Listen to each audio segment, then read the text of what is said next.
एक बार मिलकर के लंबे स्वर से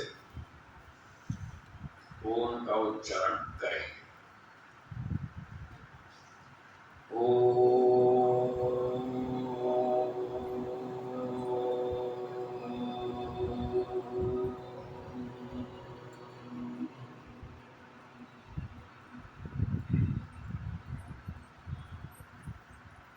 उपस्थित विद्वान, धर्म प्रेमी सज्जनों, माताओं और बहनों,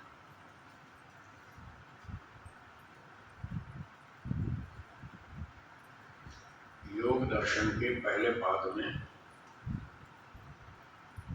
हमने 39 सूत्र का अध्ययन कर लिया। 39वां सूत्र था यथाभिमत ध्यानाद्वा।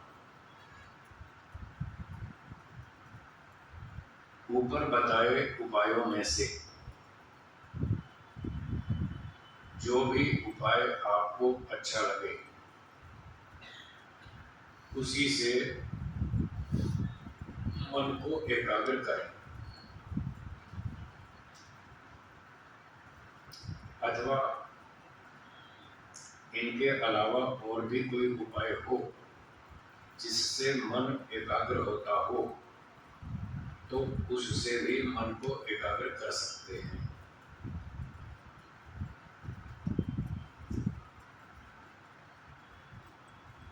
ये बात हो गई 39वें सूत्र में।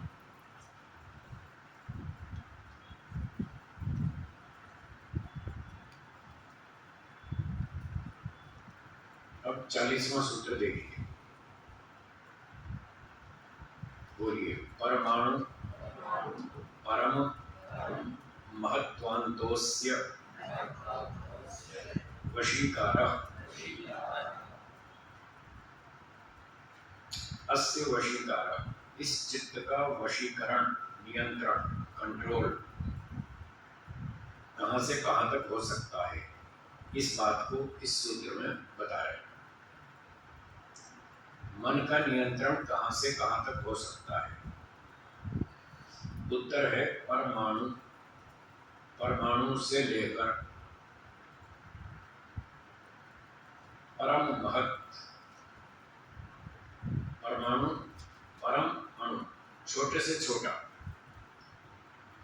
छोटे से छोटा पदार्थ, वहां से लेकर परम महत, बड़े से बड़ा पदार्थ, वहां तक, छोटे से छोटे पदार्थ से लेकर बड़े से बड़े पदार्थ तक कहीं भी मन को एकाग्र किया जा सकता है।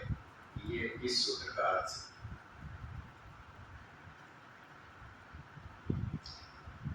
तो योगाभ्यासी व्यक्ति जब अभ्यास करता है, वैराग्य भी उत्पन्न हो जाता है, तो अभ्यास और वैराग्य की सहायता से, इन दो उपायों से वह अपने मन का नियंत्रण कर लेता है, उसको जहां चाहे वहीं स्थिर कर सकता है।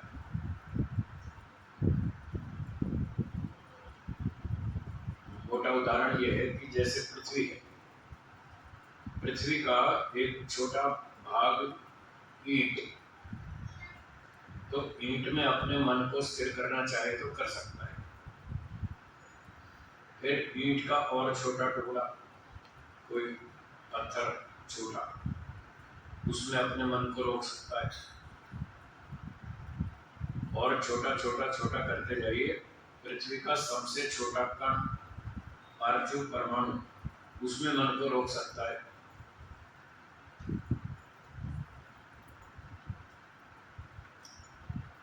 इस प्रकार से छोटे पदार्थ में भी योगी व्यक्ति अपने मन को स्थिर कर लेता है, और फिर बड़े बड़े पदार्थों में भी अभ्यास करता है। ईंट में अपने मन को स्थिर करता है, तरबूज है, थोड़ा और बड़ा है, उसमें अपने मन को स्थिर करता है। फिर और बड़ी वस्तुओं में, कार में, बस में, रेलगाड़ी में, हवाई जहाज में, पृथ्वी में, सूर्य में, ये बड़े बड़े पदार्थ। तो बड़े बड़े पदार्थों में भी अपने मन को एकाग्र कर लेता है। कभी छोटे पदार्थों में करता है, कभी बीच के, कभी बड़े, ऐसे वो बहुत अभ्यास करता है। तो ऐसे अभ्यास करने से उसका मन पर बहुत अच्छा नियंत्रण हो जाता है।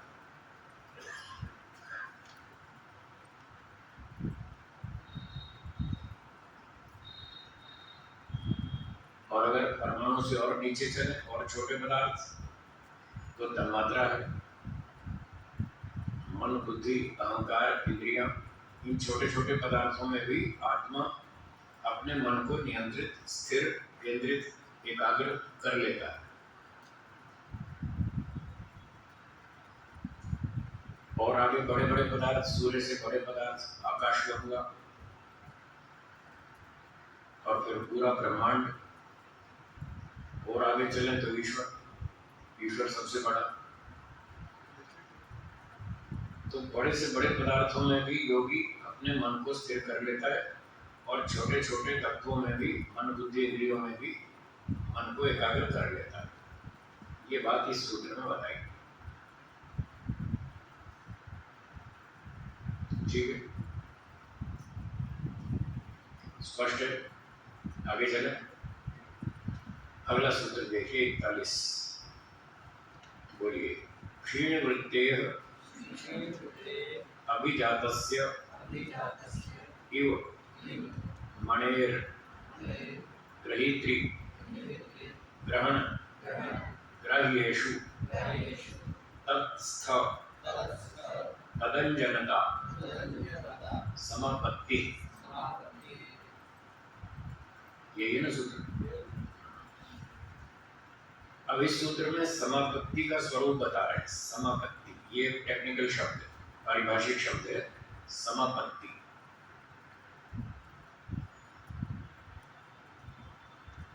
समापत्ति का अर्थ होता है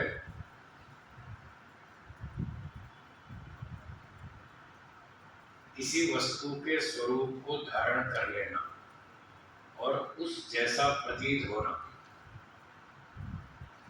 समापत्ति किसी वस्तु के स्वरूप को प्राप्त कर लेना, उस जैसा भाषित होना, ये समापत्ति शब्द का अर्थ है। ये समापत्ति चित्त की होती है। चित्त ऐसा भाषित होता है, ऐसा प्रतीत होता है, जो वस्तु चित्त के सामने रख देंगे, चित्त उसके स्वरूप को धारण कर लेगा। एक मोटा उदाहरण बताऊं। मान लीजिए शीशा है, लुकिंग ग्लास, जिसमें आप अपनी शक्ल देखते हैं। उस शीशे के सामने अगर एक लाल रंग का फूल रख दें, मान लीजिए ऐसा लाल, ये कपड़ा ही रख दें, चलो शीशे के सामने अगर ये लाल कपड़ा रख देंगे तो इसकी परछाई शीशे में पड़ेगी, और जितने एरिया में शीशे में इसकी परछाई पड़ेगी तो आपको ऐसा लगेगा वो शीशा ही लाल हो गया। इसका रंग का आभास उसमें ऐसे पड़ेगा जैसे शीशा ही लाल हो गया हो, ऐसा दिखेगा। कोई नीला कपड़ा रख दे, नीला रुमाल शीशे के सामने, तो ऐसा लगेगा जैसे शीशा ही नीला हो गया। कोई पीला फूल रख दे तो वैसा लगेगा जैसे शीशा ही पीला हो गया। इसका नाम है समापत्ति। वास्तव में शीशा पीला लाल नहीं हुआ, और वो ऐसा दिखता है जैसे कि वो पीला हो गया हो, लाल हो गया हो। जो भी वस्तु उसके सामने आएगी उसके स्वरूप को वो धारण कर लेगा और वैसा प्रतीत होगा। तो जैसे शीशे का उदाहरण है, ऐसे ही अब शीशे की जगह चित्त को रख लीजिए। चित्त भी शीशे के समान है। तो चित्त के सामने जो भी वस्तु आएगी वो उसके स्वरूप को धारण कर लेगा और उसको दिखा देगा। जैसे शीशा उस वस्तु के रूप को दिखाता है, ये वस्तु ऐसी है, तो चित्त भी दिखाएगा। उसका काम यही है, वो शीशे का ही रोल करता है। इसका नाम है समापत्ति। अब सूत्र का पहला शब्द देखिए, क्षीण वृत्ति। जिस चित्त की वृत्तियां क्षीण हो गई, समाप्त हो गई, चित्त वृत्ति निरोध हो गया, तो चित्तवृत्ति निरोध होने पर समाधि होती है। योगश चित्तवृत्ति निरोधा, चित्त की जो 5 वृत्तियां थी, प्रमाण, विपर्य, विकल्प, निद्रा, स्मृति, ये 5 वृत्तियां उसकी बंद हो गई, खत्म हो गई, समाप्त हो गई। अब कोई वृत्ति नहीं उठ रही 5 में से। तो क्षीण वृत्तेह का अर्थ है जिस चित्त की ये सारी 5 वृत्तियां समाप्त हो गई। मणेर इव अभिजातस्य मणेर इव, जैसे ताजी, अभिजात माने ताजी, नई नई बनी मणि। मणि का मतलब कोई चमकीली वस्तु। ये पुराने जमाने का उदाहरण था मणि। इसके स्थान पर आज का उदाहरण शीशा। एक नया नया शीशा बाजार से लाई, बिल्कुल नया, फ्रेश, खूब चमकीला होता है, एकदम साफ दिखता है उसको। तो शीशे के समान, ताजे नए शीशे के समान वो चित्त भी ऐसा होगा, बिल्कुल शांत, कोई वृत्ति उसमें नहीं उठ रही। जब चित्त में कोई वृत्ति नहीं उठेगी तो वो चित्त इतना साफ सुथरा शुद्ध हो जाएगा, शांत होगा, जैसे ताजा नया शीशा। और जैसे ताजा नया शीशा बना हुआ हो, उसमें हर चीज साफ साफ दिखती, तो वो चित्त भी ऐसा हो जाएगा, उसके सामने जो भी चीज आएगी बहुत बढ़िया साफ साफ दिखेगी। तो सूत्र के शब्द हैं क्षीण वृत्तेर अभिजातस्य इव मणि, ताजी मणि शीशे के समान, ग्रहित्री ग्रहण ग्राह्येषु। अब ये वो वस्तुएं हैं जो चित्त के सामने उपस्थित होने वाली है। इसमें पहला शब्द है ग्रहित्री। ग्रहित्री का अर्थ है ग्रहण करने वाला, ज्ञान को ग्रहण करने वाला, अर्थात जीवात्मा। ग्रहित्री का अर्थ क्या हुआ? जीवात्मा। अब ये टॉपिक 17वें सूत्र के साथ संबद्ध होगा। पहले पाद का जो 17वां सूत्र था, जिसमें संप्रज्ञात समाधि बताई थी, 4 प्रकार की संप्रज्ञात समाधि। अब ये वो प्रसंग यहाँ जोड़ेगा।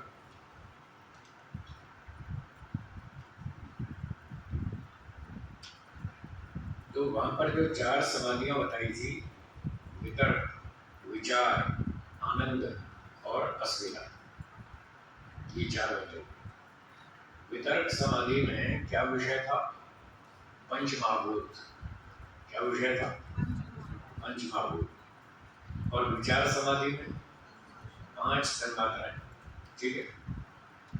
आनंद समाधि में 13 चीजें, 5 ज्ञानेंद्रियां, 5 कर्मेंद्रियां, 1 मन, 1 बुद्धि, 1 अहंकार। ये 13 चीजों का अनुभव हमको वहां 17वें सूत्र में आनंद समाधि में हुआ। और अस्मिता, चौथी समाधि, उसमें किसका अनुभव हुआ? जीवात्मा का, ठीक है। तो जितने पदार्थों का अनुभव वहां हुआ था, वो नहीं सबके नाम इस सूत्र में।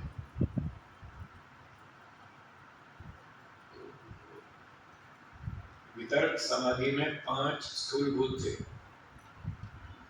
विचार समाधि में 5 सूक्ष्मभूत थे, तन्मात्रा या सूक्ष्मभूत, 10 हो गए। आनंद समाधि में 13 चीजें थी, 10 और 13 23। और अस्मिता में 1 जीवात्मा, 24। जो 24 वस्तुओं का अनुभव साक्षात्कार 17वें सूत्र में बताया था, वही 24 चीजें इस सूत्र में है। तो इस सूत्र में 41वें सूत्र में जो ग्रहित्री शब्द है, इसका अर्थ है जीवात्मा, ग्रहण करने वाला, जो ज्ञान को ग्रहण करता है, ज्ञान को अनुभव करता है, ज्ञान को धारण करता है, वो है ग्रहित्री। तो 24 में से 1 तो ये हो गया ग्रहित्री। फिर है आगे ग्राह्य। ग्राह्य का अर्थ है जिनको ग्रहण किया जाए, जिनको जाना जाए। तो जो ग्रहण करने योग्य विषय हैं वो है 10, 5 स्थूलभूत, 5 सूक्ष्मभूत। इन 10 का नाम है ग्राह्य। कितने हो गए? 11। 1 ग्रहित्री, 10 ग्राह्य, 11। और आगे है ग्रहण। ग्रहण का अर्थ है ज्ञान प्राप्ति के साधन। अब वो ज्ञान प्राप्ति के साधन 13 इंद्रियां हैं, 13 करण, तो 11 और 13 24। बस वो वही 24 चीजें यहाँ पर सारी गिनाती, ग्रहित्री ग्रहण ग्राह्येषु। तो जब चित्त के सामने ग्रहित्री आएगा, जीवात्मा आएगा, तो चित्त उसके स्वरूप को धारण कर लेगा और उसको रिफ्लेक्ट करेगा और वो बताएगा आत्मा कैसा है। तो आत्मा की जो अनुभूति होगी चित्त की सहायता से होगी। ये बात इस सूत्र में बिल्कुल स्पष्ट है। ग्रहित्री शब्द लिखा है और क्षीण वृत्ति चित्त का नाम लिखा है। जब चित्त के सामने ग्रहित्री आएगा तो उसके स्वरूप को व्यक्त करेगा, इसका नाम समापत्ति है। जब उसके सामने 10 ग्राह्य, 5 स्थूलभूत 5 सूक्ष्मभूत चित्त के सामने जब ये विषय आएंगे तो चित्त उनके स्वरूप को धारण करके वो वैसा उसको रिफ्लेक्ट करेगा, उसका चयन कराएगा जीवात्मा को। तो ये समापत्ति कहलाती है। और 13 इंद्रियां जो ग्रहण शब्द का अर्थ है, जब इंद्रियां सामने आएंगी तो चित्त उनके स्वरूप को धारण करके उसको प्रकट करेगा, उसको दिखाएगा कि इंद्रियां ऐसी। तो चित्त ने जो जो चीजें सामने आई उनके स्वरूप को धारण कर लिया और उस जैसा प्रतीत होने लगा, इसका नाम समापत्ति है। बोलिए क्या बात समझ में नहीं आई? जो नहीं आई पूछिए। हाँ, इसी का नाम है उपरंजित होना। चित्त उस वस्तु से उपरंजित हो गया, उससे रंगा गया। जी हाँ बोलिए। आपकी आवाज कम आती है, माइक दीजिए। जी हाँ बोलिए। स्वामी जी जो ग्रहण वाली आपने बताई ना 13 इंद्रियों, 13 इंद्रियों में जैसे चक्षु है, श्रोत्र है, ठीक है, तो उसको वो तदाकार कैसे करेगा? योग जो भी चीज सामने आएगी चित्त उसके स्वरूप को धारण करेगा और फिर वैसा ही रिफ्लेक्ट करेगा। जैसे पंचमहाभूत को उसने धारण किया, वो तो ठीक है, मोटा मोटा सब तो पता लगता है। ठीक, इंद्री का है, इंद्रिय का भी वही शरीर में ही है। ठीक है, और शरीर में इंद्री मतलब एक दूसरे के फर्क है। ये जो आंख दिख रही है ना, हाँ, ये इंद्रिय नहीं, मैं मानता हूँ ये तो गोलक है, ये तो गोलक है। हाँ, इसके अंदर एक और शक्ति है सूक्ष्म, पता मुझे उसका भी, उसका नाम है चक्षु इंद्रिय। हाँ, तो वो जैसी भी है जीवात्मा उसको वैसा चित्त उसको वैसा स्वरूप को धारण करेगा और वैसा दिखलाएगा। अब कैसे होगा ये तो फिर प्रैक्टिकल करने से आएगा। प्रैक्टिकल करने से आएगा कि थ्योरेटिकल तो नहीं समझा सकते। मैं वही कह रहा हूँ ना, जैसे कोई समापत्ति बना के ले जाएंगे और तदाकार तो तभी होगा जी। और समापत्ति हमने चक्षु की बना ली या सर्वोत्तर इंद्रिय की बना ली, उनसे भी 500 इंद्रियों ग्रहण वाली है उनको बना ली, तो उनको वो तदाकार कैसे करेगा ये नहीं समझ में आएगा। कैसे करेगा वो तो प्रैक्टिकल से पता चलेगा। नहीं वो तो ठीक है बात, वो तो मैं भी समझता हूँ, प्रैक्टिकल में आभास कैसे होगा वो शब्दों से नहीं बता सकते, वो शब्दों से नहीं बता सकते। आप मेरी गुड़ कैसा होता है मुझे समझा दो, गुड़ का स्वाद कैसा होता है शब्दों से समझा दीजिए। ऐसा मैं एक चीज बताना चाहूंगा स्वामी जी, जो फीलिंग आती है, हम बाहर सूर्य का प्रकाश और अंधेरा दोनों देखते हैं गोलक इंद्री से, लेकिन चक्षु इंद्री से भी हम अंदर जाके प्रकाश और अंधेरा दोनों देखते हैं। ठीक है, ये इस प्रकार की भाषा तो अंदर भी होती है, ठीक है, पर उसको इंद्री तो नहीं बोल पाएंगे, वो तो एक विषय है जिसको इंद्री देख रही है, आवाज कर रही है, ठीक है, ठीक है, अनुभूत कर रही है, तो उसका प्रैक्टिकल का कोई अंदाजा आ जाएगा कि ये मैंने देख लिया, इट मींस मैं करेक्ट हूँ। इसको शब्दों से नहीं बता सकते, वो लंबे समय तक अभ्यास करना पड़ेगा, किसी से सीखना पड़ेगा। वो बताएगा जो इस पर मेहनत करता है, मास्टरी करता है, वो समझाएगा। तो सीखने वाले का किसी का नाम बता दो, वहाँ बोल देंगे। मुझे तो कोई मिला नहीं जो ऐसा करता हूँ। सीखने वाला तो यूँ बताएगा जैसे आप बता रहे हो, तो करके देखना पड़ेगा, करना पड़ेगा, लंबे समय तक अभ्यास करना पड़ेगा, फिर वो क्लियर होगा। अभी 2 मिनट में शब्दों से नहीं आएगा समझ। और कोई शंका हो तो बोलिए, यहाँ तो अभी हम थियोरेटिकल पाठ पढ़ रहे हैं, तो शूद्र के शब्दों का अर्थ मैंने बता दिया कि इस शब्द का ये अर्थ है। यहाँ तो पाठ ही पढ़ा सकते हैं इस समय। स्वामी जी हाँ, ग्रहण से मतलब तो 13 नंबर 13 चीजें और विद्री से आत्मा ग्रहित्री से एक आत्मा, ग्रहण का अर्थ है 13 चीजें, 14 हो गए, और ग्राह्य में 10 चीजें, 5 स्थूलभूत, 5 सूक्ष्मभूत, ये भी 10 ये ग्राह्य 10 हो। ग्राह्य और कितने हो ग्रहण सूत्रकार क्या कह रहा है उसको पकड़ना है, हम अपने घर से व्याख्या नहीं कर सकते। सूत्रकार भाष्यकार क्या कह रहा है वो समझना हमको, तो शास्त्र समझ में आएगा। होने को तो कुछ भी हो सकता है, एक शब्द के 20 अर्थ होते हैं, अलग अलग प्रसंगों में भिन्न भिन्न अर्थ हो सकते हैं, बिल्कुल हो सकते हैं। ये सारी सृष्टि ग्राह्य है, पर ये उन्हीं 10 भूतों का ही रूपांतर है। सारी सृष्टि का जब संक्षेप करेंगे तो 10 भूत बनेंगे, 5 स्थूल भूत, 5 सूक्ष्म भूत। तो उस सूत्र में सूत्रकार और भाष्यकार क्या कहना चाहते हैं उस तथ्य को पकड़ना। उनका तात्पर्य ये है 5 स्थूल भूत और 5 सूक्ष्म भूत। व्यास भाष्य पढ़ लीजिए, वहां पर उन्होंने साफ लिखा है, स्थूल भूत और सूक्ष्म भूत दोनों साफ लिखे। स्वामी जी थोड़ी क्लैरिटी और चाहिए हमें। जैसे मैंने चक्षु का बताया था, बाहर जो गोलक है, गोलक के थ्रू आत्मा प्रकाश अंधेरा दोनों को देखती, बाकी व्यक्त और चेतन को भी देखती है। अब ऐसे स्रोत्र है, स्रोत्र बाहर की वाणी को या स्रोत या किसी प्रकार का वादक है उसको भी वो ग्रहण करती है, लेकिन अंदर अनाद को ग्रहण करती ठीक है, है। ऐसे ही रसना इंद्रिय बाद के 6 रस को प्राप्त करती है, ठीक है, और 6 में बहुत ज्यादा विभिन्नताएं हैं, ठीक है, लेकिन ध्यान का रस इन रसों से तो बहुत कुछ कोटि का। ठीक है, तो ये जो ग्रहण हो रहा है इस प्रकार के जो मैंने इंद्रिय वाइज नाम बताए, क्या ये भी तो एक अनुभूत हो रहे हैं हमारे को?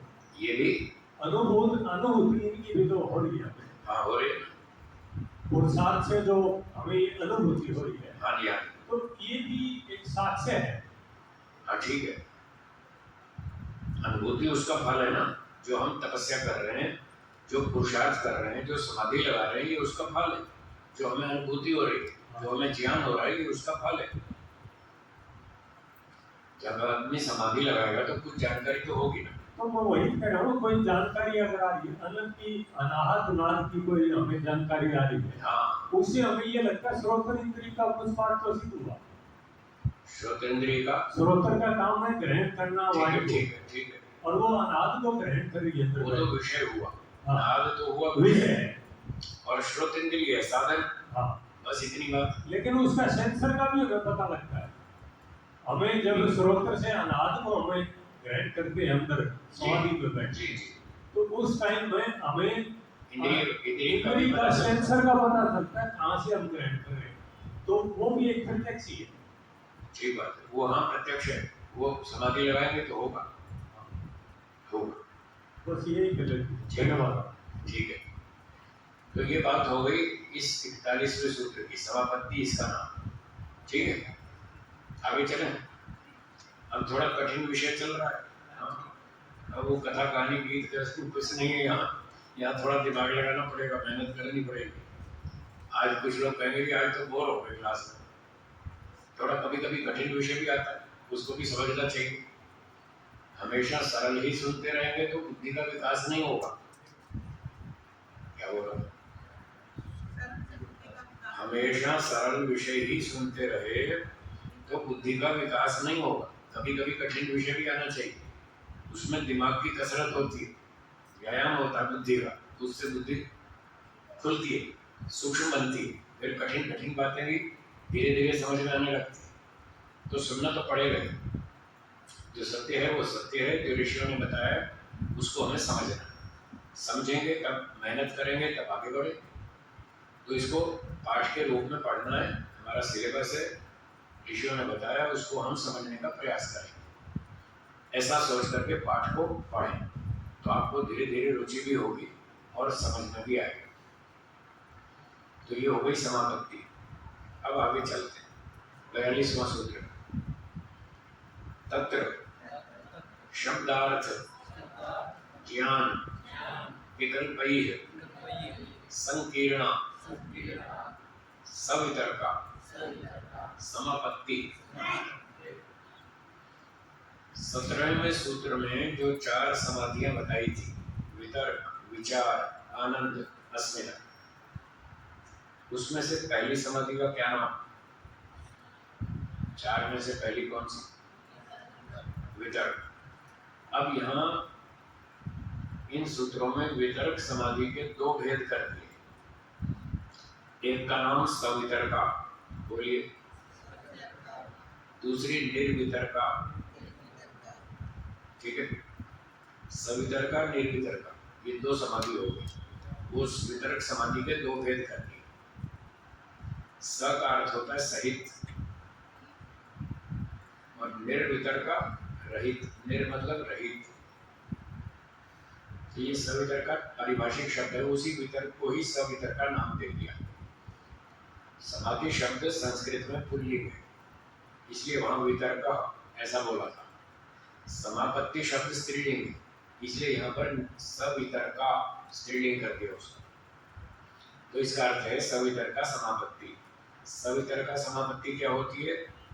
जब शब्द, अर्थ और ज्ञान तीनों उस समापत्ति में शामिल हो, तीनों सम्मिलित हो, तो उसका नाम है सवितर्का। सूत्र के शब्द देखिए, शब्द, अर्थ, ज्ञान। तत्र, इस प्रसंग में जो समापत्तियों का प्रसंग चल रहा है, इस प्रसंग में शब्द, अर्थ और ज्ञान इन तीनों से संकीर्ण सहित जो समापत्ति है उसका नाम है सवितर्का। विकल्प माने प्रकार। इन 3 प्रकारों से सहित जो समापत्ति है उसका नाम है सवितर्का समापत्ति। तो 3 प्रकार हैं, शब्द, अर्थ और ज्ञान। इन तीनों में अंतर है, तीनों अलग अलग चीजें। जैसे एक मोटा उदाहरण देता हूं, ये पेन है। क्या है? पेन। मैंने मुंह से एक शब्द बोला, पेन। आपने कान से सुना, जो मुंह से बोला ये है शब्द, ठीक है। शब्द मुंह से बोला जाता है, कान से सुनाई देता है, उसका नाम है शब्द। और इस पेन शब्द का ये अर्थ है, ये वस्तु जिससे हम कागज पर लिखते हैं, ये वस्तु पदार्थ, ये है अर्थ। अर्थ का मतलब वस्तु। जिस वस्तु के लिए मैंने वो शब्द इस्तेमाल किया था, शब्द का प्रयोग किया था, पेन, तो मुंह से बोला पेन, वो शब्द है, उस शब्द का ये अर्थ है। और तीसरी बात है ज्ञान। एक बच्चे को पूछो, तुम्हें पता है पेन क्या होता है? तो कहा पता है। अच्छा बताओ क्या होता है? तो वो कहेगा 4-5 इंच लंबा होता है, ऐसे ऐसे गोल गोल होता है, ऐसे साइज का होता है, उसको हाथ में पकड़ के कागज पर लिखते हैं, उसमें एक रिफिल होती है, उसमें इंक होती है, उससे हम लिखते जाते हैं, और बाजार में खरीदो 5-10 रुपए का मिल जाता है, उसको पेन कहते हैं। ये जो जानकारी थी पेन के विषय में, इसका नाम है ज्ञान। तो शब्द अलग है, अर्थ अलग है, ज्ञान अलग है, तीनों अलग अलग चीजें। इतनी बात समझ में आई? हाँ या ना? ये पेन के उदाहरण से हमने शब्द और ज्ञान तीनों को समझ लिया। अब इस समापत्ति का विषय है पंचमहाभूत। वितर्क समाधि में क्या था? पंचमहाभूत। जब पंचमहाभूतों के विषय में पृथ्वी, जल, अग्नि, वायु, आकाश, ये जो 5 पदार्थ, ये तो हैं अर्थ। और इनके जो नाम मैंने मुंह से बोले, पृथ्वी, ये है शब्द। जल, अग्नि, वायु, आकाश, ये है शब्द। और जो ये 5 पदार्थ हैं सृष्टि में, ये है अर्थ।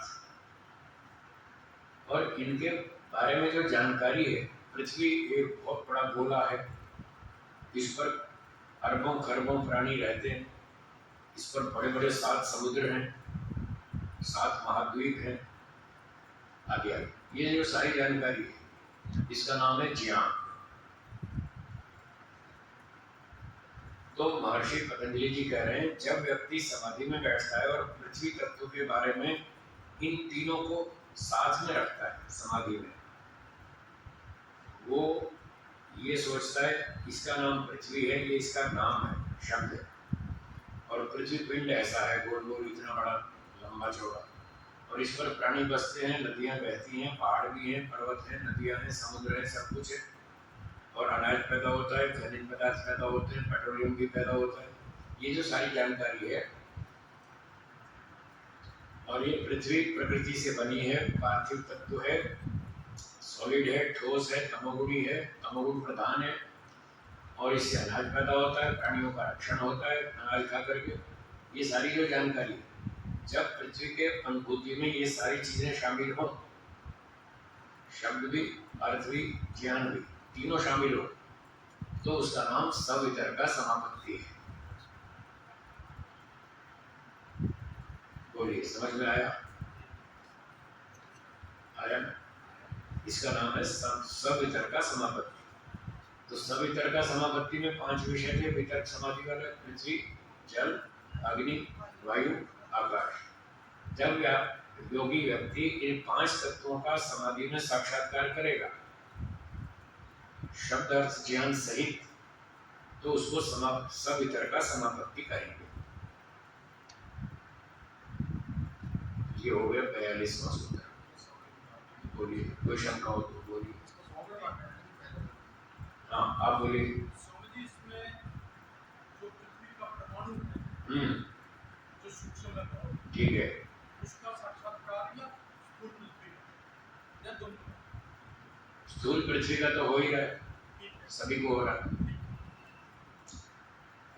पार्थिव परमाणु का भी हो सकता है, पार्थिव परमाणु का भी हो सकता है, वो छोटा है, वो आंतरिक साक्षात्कार होगा, बाहर से तो दिखेगा नहीं परमाणु, इंद्रिय से तो नहीं दिखेगा।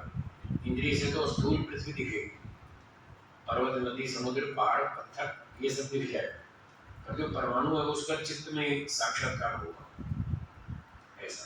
हाँ जी, आप बोलिए।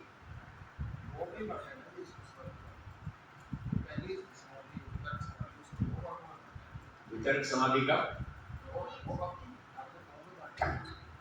आपकी बात पूरी सुनाई नहीं दे रही, माइक से बोलिए। वितर्क समाधि को आगे दो भागों में बांटा है। 2 भाग में बांटा, सवितर्क और निर्वितर्क। इस सूत्र में सवितर्क की चर्चा है, अगले सूत्र में निर्वितर्क की चर्चा आने वाली है, अगले सूत्र में आएगी।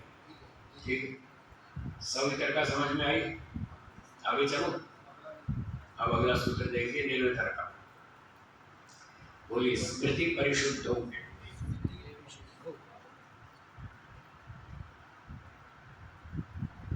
स्वामी जी, जो सतुर महाभूत के पास, जैसे पृथ्वी है, पृथ्वी एक एलिमेंट है, पृथ्वी एलिमेंट है, हाँ ठीक है, वस्तु है, ठीक है और उसका वो जल है। जी। तो वो हमारी जो इंद्रियां है, ये दोनों ही पकड़ती है, दोनों को नहीं पकड़ती। हमारी इंद्रियां, जो हमारी 500 इंद्रियां हैं, हाँ। जिनसे हमें ज्ञान होता है, हाँ। ये दोनों को ही पकड़ती है, दोनों को नहीं पकड़ती। इंद्रियां, दोनों को तब पकड़ती है जब मन और आत्मा उससे जुड़ जाए। ठीक है ठीक है ठीक है, मैं ये कहना हाँ ठीक है, बिल्कुल ठीक। और जब सतुर बोध का हम सिद्ध करेंगे, मान लो पृथ्वी को सिद्ध करेंगे, एलिमेंट तो पृथ्वी है जिसको पार्थिव कण तक बोलते हैं, ठीक है, और गंध उसमें हो जाना है, ठीक है, वो उसकी प्रॉपर्टी है। प्रॉपर्टी सिद्ध करेंगे तो अपना आप ये एलिमेंट सिद्ध हो जाएगा, या अलग अलग दोनों करने पड़ेंगे? समाधि में तो दोनों का प्रत्यक्ष होगा, द्रव्य का भी, गुण का भी। सत्यार्थ प्रकाश के 7वें संभाष में ये बात लिखी है। उसी समय उसको भीतर से दोनों प्रत्यक्ष होते हैं। यद्यपि वो ईश्वर के प्रसंग में लिखी है, पर वो नियम प्रत्यक्ष का नियम है, वो सब जगह लागू होगा। ऑब्जेक्ट कोई भी हो, सब जगह लागू होगा। नियम ये लिखा है, गुणों के माध्यम से गुणी का प्रत्यक्ष होता है। इंद्रियों और मन से गुणों का प्रत्यक्ष होता है, और आत्मा युक्त मन से गुणी का प्रत्यक्ष होता है। तो जब गुणी का प्रत्यक्ष करेंगे तो गुण के छोड़ के तो होगा नहीं, गुण सहित ही होगा। नहीं, ईश्वर आगे जाके तन्मात्रा सिद्ध होगी तो झगड़ा पड़ता है ईश्वर तन्मात्रा में तन्मात्रा की यानी जो एलिमेंट उसका नाम भी गंध है। हाँ, गंध तन्मात्रा, उसका गुण भी गंध है, ठीक है। तो वहां जाके मतलब जब उसको सिद्ध करेंगे, अगर दोनों को करती है फिर तो कोई दिक्कत नहीं है। हाँ, दोनों को करें, रवि को भी गुण को भी, दोनों को। ऐसा ना नॉर्मली कई जगह ये आता है सारांश में, हम पृथ्वी को सिद्ध करते हैं या सूर्य को किसी को प्रत्यक्ष करते ठीक है, हैं, वो तो तदाकार अंदर जाके वस्तु तो होती है उसका साकार रूप, ठीक है, वस्तु तो बाहर रही, ठीक है, उसका साकार रूप मतलब उस गंध से ही प्रत्यक्ष होते हैं, ये मान लिया जाता है पृथ्वी सिद्ध होती है। ठीक है। ये इसको ऐसे मानते कि हम दोनों को अलग अलग जब आप सूर्य का अंदर प्रत्यक्ष करेंगे तो उसका आकार नहीं दिखेगा, आकार आएगा, तो वो गुण आ गया, यही तो गुण है, वो रूप वो गुण रूप आएगा, गुण है उसका। रूप गुण आएगा। हाँ, रूप गुण आ गया तो गुण सहित ही होगा, बिना गुण के तो होगा ही नहीं। और गुण से ही इसका एलिमेंट का हो जाएगा, हाँ जी। प्रॉपर्टी का प्रॉपर्टी सिद्ध हो गया, एलिमेंट साथ सिद्ध हो जाएगा। हाँ जी, ये कहना चाहते हैं। यही कहना चाहते हैं, गुण के माध्यम से होगा और गुण के साथ साथ गुणी का प्रत्यक्ष भी होगा, दोनों का होगा, हाँ, दोनों का दोनों का। जी जी, से अलग किया ही नहीं आपने। है और तो वही से अलग किया ही नहीं आपने। करेक्ट सर, ठीक बात। हाँ जी, बोलिए। जो प्रत्यक्ष की परिभाषा में सिद्धांत जी ने कहा, इंद्रियों से गुणों का प्रत्यक्ष होता है, ठीक है, और मन आत्मा से मन से गुणी का, गुणी का। ठीक है। ये थोड़ा सा दोबारा थोड़ा समझा। अच्छा, चलिए मैं इसको थोड़ा व्याख्या करता हूँ, गुण और गुणी से क्या मतलब। इस और ये मुझे खाली से कैसे समझा। हाँ, इसी टुकड़े की बात कर रहा हूँ। ठीक। रामेश जी, ये सूत्र में इंद्रिय आत्मने का शब्द को कृपया व्याख्या करें। उसकी भी कर दो, पहले इस पंक्ति की व्याख्या कर दूं कि इंद्रिय और मन से गुणों का प्रत्यक्ष होता है, गुणी का नहीं, ऐसा लिखा है। अब मान लीजिए एक फूल है, गुलाब का फूल है, उसका गंध गुण है और उसका रूप भी है लाल रंग का, कलर शेप डिजाइन वो भी है। तो हम एक गुलाब के फूल को, मान लो ऐसे गुलाब के फूल को देखते हैं और सूंघते भी, तो हमें उसकी गंध भी आती है और रूप भी दिख रहा है, फिर हम छू भी रहे हैं, स्पर्श भी हो रहा है, ठीक है। अब ये जो गुणों का जो प्रत्यक्ष हो रहा है, ये इंद्रियों के माध्यम से हो रहा है। नासिका से उसकी गंध को पकड़ रहे हैं, हाथ से उसका स्पर्श गुण पता चल रहा है, तो इंद्रिय से, आंख से रूप का पता चल रहा है। तो इंद्रियां तब तक काम नहीं करती जब तक मन उसके साथ ना जुड़े। मन जब तक इंद्रिय से नहीं जुड़ेगा, इंद्रिय काम नहीं करेगी, वो तो जड़ है। तो यदि हमें गंध आ रही है, हमें रूप दिख रहा है और हम स्पर्श भी कर रहे हैं, ये फूल अच्छा है, सॉफ्ट है, कोमल है, तो इंद्रियों से हमने इतना ग्रहण किया कि हमको आंख से उसका रूप, कलर, डिजाइन दिख रहा है, हाथ से स्पर्श का पता चल रहा है, नाक से गंध का पता चल रहा है। तो ये गुणों का प्रत्यक्ष है। इंद्रियां और मन इतना तो बता देंगे भाई ऐसा रंग है और ऐसा स्पर्श है और ऐसी गंध है, बस इतना बताएंगे मन और इंद्रिय। गंध, रस, स्पर्श का, रूप का वो ज्ञान करा देंगी मन और इंद्रियां, ठीक है। अब मन इंद्रियां ये नहीं बताएंगी कि ये कौन से फूल की गंध है, क्या बोला, कौन से फूल की गंध है, ये मन इंद्रियां नहीं बताएंगी, ये उसका विषय नहीं। इंद्रिय का काम है गंध को पकड़ना, वो बता देगी गंध आ रही। अब किस फूल की गंध है, वो आत्मा और मन दोनों मिलकर डिसाइड करेंगे। जब वो गंध मन के माध्यम से आत्मा तक पहुंचेगी, तब आत्मा याद करेगा, अरे ऐसी गंध तो गुलाब की होती थी। अब उसको याद आएगा ऐसी गंध कौन से फूल की थी। अब आत्मा मन के साथ जुड़ करके मन में और आत्मा में वो संस्कार रखें कि ऐसी गंध गुलाब की होती है, ऐसी गंध गेंदे की होती है, इस प्रकार की गंध चमेली की होती है, वो उसकी स्मृति में रखा है सारा संस्कार। तो आत्मा मन के साथ जुड़कर उस संस्कार को उठाएगा और फिर उसको पता चलेगा, अच्छा ये तो गुलाब की गंध है, तो ये तो गुलाब है, मैं जिसको देख रहा हूँ, जिसको सूंघ रहा हूँ, जिसको छू रहा हूँ, ये गुलाब है, ये गुलाब है गुणी। अब इस गुणी का जो फाइनल डिसीजन हुआ वो हुआ आत्मा और मन के संयोग से। बोलिए सुरेश, कुछ क्लियर हुआ? वो कुछ क्लियर हुआ ना? तो गुणी कौन है? गुलाब, वो द्रव्य है, द्रव्य और गुणी एक ही बात है। तो उस द्रव्य का निर्णय तो आत्मा और मन दोनों मिलकर करेंगे, और इंद्रिय क्या करेगी? वो गंध को पकड़ेगी मन के साथ। अगर मन जुड़ेगा नहीं, इंद्रिय काम नहीं करेगी। मन और इंद्रिय मिलकर उस गंध को पकड़ेंगे। अगर गंध नहीं आई तो आत्मा किसका अनुभव करेगा? इसलिए कह रहे हैं गुणों के माध्यम से गुणी का प्रत्यक्ष होता है। ये हो गया। अब न्याय दर्शन का सूत्र उसको देख लीजिए। इंद्रियार्थ सन्निकर्षोत्पन्नम ज्ञानम प्रत्यक्ष। इंद्रिय और अर्थ के सन्निकर्ष से जो ज्ञान होता है उसको प्रत्यक्ष कहते हैं। इस सूत्र में इंद्रिय शब्द का अर्थ है 6 पदार्थ। कितने? 6 पदार्थ। 5 तो ये ज्ञानेंद्रियां हैं, आँख, नाक, कान, रसना, त्वचा। 5 तो ज्ञानेंद्रियां जो बाहर काम करती है, बाह्य इंद्रियां। और छठी इंद्रिय है मन। इंद्रिय शब्द का अर्थ 6 चीजें लेना। अंदर की भी तो चीजें प्रत्यक्ष करनी, वो कौन सी इंद्रिय से करें? मन से। वो आंतरिक प्रत्यक्ष मन इंद्रिय से होगा, बाह्य प्रत्यक्ष 5 इंद्रियों से होगा। तो इंद्रिय का अर्थ 6 चीजें। अर्थ का मतलब जो इनके ऑब्जेक्ट्स, इनके विषय। आंख का विषय रूप, कान का विषय शब्द, नासिका का विषय गंध, रसना का रस, त्वचा का स्पर्श। इंद्रिय अर्थ सन्निकर्ष।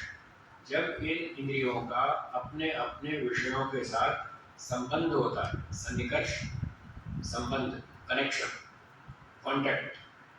जब इंद्रियों का विषयों के साथ कनेक्शन होता है तब उत्पन्नम ज्ञानम, तब ज्ञान उत्पन्न होता है।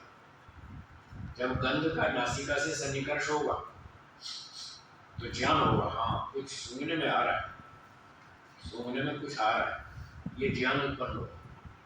इस ज्ञान को फिर वो मन आत्मा तक पहुंचाएगा। फिर आत्मा निर्णय करेगा कि गंध कौन से फूल की है, कौन सी वस्तु की गंध आ रही है। यहाँ मिट्टी के तेल की गंध आ रही है, यहाँ पेट्रोल की गंध आ रही है, यहाँ कोई कपड़ा जल रहा है उसकी गंध आ रही है। वो दिख नहीं रहा, दीवार के पीछे, और यहाँ से उसकी गंध आ रही है, तो हमने सूंघ के पता लगाया कि तो कपड़ा जल रहा है। ठीक है, तो ये इंद्रिया सन्निकर्षोत्पन्नम ज्ञानम, ये है प्रत्यक्ष। अब ये तो थे बाह्य इंद्रियां जो बाह्य प्रत्यक्ष करा रही, रूप, रस, गंध, शब्द, स्पर्श का।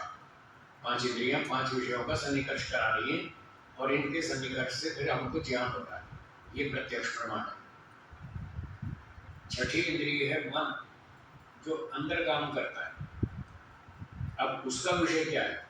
सुख, दुख, आत्मा, परमात्मा, ये आंतरिक विषय है। इस सूत्र के न्याय दर्शन में वत्स्यायन भाष्य में लिखा है, तत्र सुखादिषु पृथक लक्षणम कर्तव्यम। आपने 5 इंद्रियां बता दी, 5 इंद्रियां बाहर से रूप रस गंध का ज्ञान तो करा देंगी, पर सुख का प्रत्यक्ष तो आंख से नहीं होता, कान से भी नहीं होता, किसी भी इंद्रिय से नहीं होता। तो आपने तो इंद्रिय नाम लिया कि इंद्रिया सन्निकर्ष से जो ज्ञान होता है वो प्रत्यक्ष है। अब सुख का ज्ञान 5 इंद्रियों में से किसी से भी नहीं होता, तो फिर उसके लिए अलग लक्षण बताओ कि सुख का प्रत्यक्ष किस इंद्रिय से होगा, उसके लिए पृथक लक्षण वक्तव्य। तो उत्तर दिया नैव वक्तव्य, मनसस्तर्हि इंद्रिय भावात्। ये उत्तर दिया कि मन भी तो इंद्रिय है, इसलिए इंद्रिय का अर्थ 5 नहीं समझना, 6 समझना। मन आंतरिक इंद्रिय है, तो सुखादिषु पृथक लक्षण वक्तव्य बोलना। मन का विषय है सुख, आँख का विषय रूप, आँख किस विषय को पकड़ेगी? रूप को। कान का विषय शब्द, नासिका का गंध। तो मन का क्या? सुख। मन का विषय है सुख, वो अर्थ का मतलब मन का विषय वो सुख है, वो अर्थ है। मन इंद्रिय है और सुख दुख ये अर्थ है। तो मन का जब सुख दुख से सन्निकर्ष होगा तो हमें उसका प्रत्यक्ष हो जाएगा। आप अच्छा बढ़िया मिठाई खाते हैं तो आपको सुख लगता है, सुख महसूस होता है, वो सुख अंदर से महसूस होता है मन इंद्रिय से। मिठाई से तो केवल मिठास का पता चलता है, इंद्रिय से तो रस का पता चलता है, ये मीठा है। अचार खाएंगे तो इंद्रिय बताएगी ये खट्टा है, करेला खाएंगे तो रसना इंद्रिय बताएगी ये कड़वा है। और एक आदमी को करेला पसंद है, दूसरे को नहीं।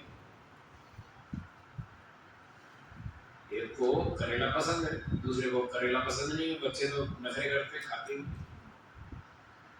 तो अब करेला तो वही है, एक को सुख दे रहा है, दूसरे को दुख दे रहा है। ऐसा क्यों? वो मन का विषय है। तो जिसका विचार इस तरह का है कि करेला अच्छी चीज खाना चाहिए, ब्लड प्योरीफायर, रक्त का शोधक है, खून को साफ करता है, कुछ कड़वा भी खाना चाहिए, जिसका विचार ऐसा है वो करेला खाएगा तो वो खुश होगा, उसको वो सुख देगा।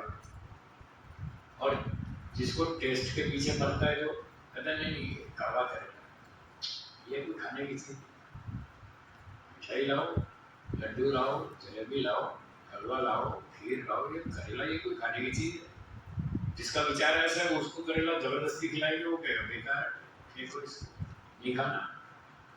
तो ये जो सुख दुख की अनुभूति है ये मन के द्वारा होती है। वहां पर मन है इंद्रिय और सुख दुख है उसका अर्थ। अब आगे इसी तरह से प्रश्न उठाया, आत्मादेशु सुखादेशु, आत्मा परमात्मा का प्रत्यक्ष कैसे करेंगे? बोले मन से करेंगे, मन इंद्रिय है। आत्मा परमात्मा जो आंतरिक विषय है, जो बाहर की इंद्रियों से नहीं दिखता, उसका प्रत्यक्ष मन से होगा। इस सूत्र में आत्मा परमात्मा के प्रत्यक्ष का साधन मन बताया। तो बहुत से लोग ये टेंशन में रहते हैं, संशय में रहते हैं, आत्मा परमात्मा की अनुभूति के लिए मन का सहयोग लेना पड़ेगा या नहीं। तो इस सूत्र में साफ लिखा है अव्यभिचारी। बताता हूँ, है स्विच ऑन करें, लाइट का स्विच ऑन करें, ये वाला इंद्रियार्थ सन्निकर्षोत्पन्नम ज्ञानम, इसी सूत्र की व्याख्या में ये लिखा है। वस्य भाष्य में, इसी के भाष्य में, सुखादिषु आत्मादिषु पृथक लक्षणम वक्तव्य। आत्मा और आत्मा आदि पदार्थों और सुख दुख के प्रत्यक्ष के लिए अलग लक्षण बताओ। सिद्धांति ने कहा ना, उसकी जरूरत नहीं है।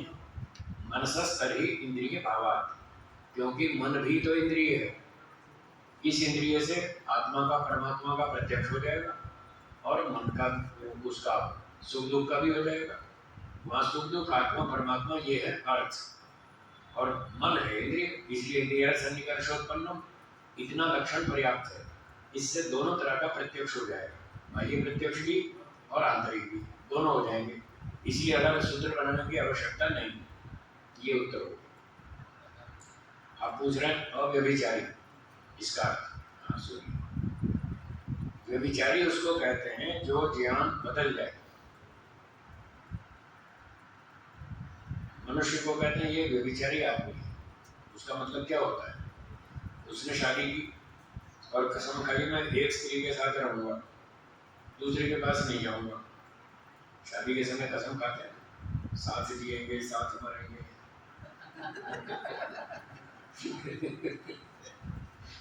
सारा जीवन साथ रहेंगे, हम कसम खाते हैं मैं तुमसे साथ रहूंगा, तुमसे वचन देता हूँ, दूसरी स्त्री की तरफ नहीं जाऊंगा। स्त्री भी कहती है मैं तुमको वचन देती हूँ, मैं दूसरे पुरुष की तरफ नहीं जाऊंगी। तो दोनों ने अपना वचन दिया तो निभाना चाहिए। तो जब वो व्यक्ति वचन देकर फिर तोड़ता है, दूसरी स्त्री की तरफ भागता है, तो कहते हैं ये व्यभिचारी है, इसने अपनी बात बदल दी। पहला वचन भंग कर दिया, बात बदल दी इसने। तो व्यभिचारी का अर्थ है बदलने वाला, चेंज होने वाला। अब जो ज्ञान हम प्राप्त करते हैं इंद्रियों से, एक बार तो देखा सांप दिख रहा है, लाइट कम थी, कोने के अंदर एक गोल गोल चीज पड़ी थी, लाइट कम थी, तो आपने देखा अरे ये तो सांप है। तो पहली बार जब देखा तो ज्ञान क्या हुआ? सांप। फिर सांप है तो डर लग गया, अरे भाई सांप है, थोड़ा लाइट जलाओ, थोड़ा ठीक से देखते क्या है। फिर आपने लाइट जलाई, अब अच्छी तेज लाइट में देखा अरे ये तो रस्सी है। दूसरी बार ज्ञान बदल गया, बदल गया ना? पहली बार क्या दिखाई दिया? सांप। दूसरी बार क्या दिखाई दिया? रस्सी। तो पहला ज्ञान बदल गया, जो बदल गया वो व्यभिचारी, जो ज्ञान बदल गया वो व्यभिचारी ज्ञान। यहाँ कह रहे हैं अव्यभिचारी, बदलना नहीं चाहिए। नहीं, बदलने वाला ज्ञान क्या है? भ्रांति। पहले आपको भ्रांति हुई कि यहाँ सांप है, पर जब लाइट जला के देखा तो भ्रांति दूर हो गई, ये तो रस्सी है। इसका नाम है भ्रांति। तो ये कह रहे हैं अव्यभिचारी, भ्रांति नहीं होनी चाहिए, करेक्ट होना चाहिए, भ्रांति नहीं होनी चाहिए, तब वो प्रत्यक्ष। तो पहली बार आपको भ्रांति हुई, भले आंख से देखा, उसका नाम प्रत्यक्ष नहीं, वो प्रत्यक्ष प्रमाण की कैटेगरी में नहीं आया। अब दूसरी बार जब लाइट जलाकर देखा, अब दिख रहा है रस्सी, अब उसको 50 बार देखो, हर बार रस्सी दिखेगी, अब चेंज नहीं होगा। तो जो चेंज ना हो, बदले नहीं, हर बार वही दिखे, भ्रांति ना हो, करेक्ट इंफॉर्मेशन हो, उसका नाम है अव्यभिचारी ज्ञान, ये कहना चाहते हैं। और व्यवसायत्मकम एक और शर्त है आगे, उसमें है संशय नहीं होना चाहिए। कभी कभी आंख से देखकर संशय होता है। आपने दूर से एक व्यक्ति को देखा, दो व्यक्ति आपके परिचित, एक दिल्ली में रहता है कीर्ति नगर में, एक बॉम्बे में रहता है जूबली सेंटर में, और दोनों की शक्लें एक जैसी। जब आप दूर से देखेंगे, 50 मीटर दूर से देखेंगे, तो आपको संशय होगा ये दिल्ली वाला है कि बम्बई वाला है। मैं असली बात बता रहा हूँ, मेरे दो परिचित हैं, उन्हीं की बात सुना रहा हूँ। एक दिल्ली में रहता है कीर्ति नगर में, और एक बम्बई में रहता है जूबीच के पास। अब दोनों की शक्लें मिलती जुलती, बहुत कुछ मिलती है। अगर मैं उनको 50 मीटर दूर की दूरी से देखूँ, 50 मीटर से, तो मुझे डाउट हो जाएगा कि दिल्ली वाला है या बम्बई वाला। तो आंख से देखने पर भी यदि संशय हो रहा है, वो प्रत्यक्ष नहीं है, वो व्यवसायत्मक नहीं, संशयात्मक है। तो संशयात्मक नहीं होना चाहिए, कंफर्म होना चाहिए, डाउट नहीं होना चाहिए।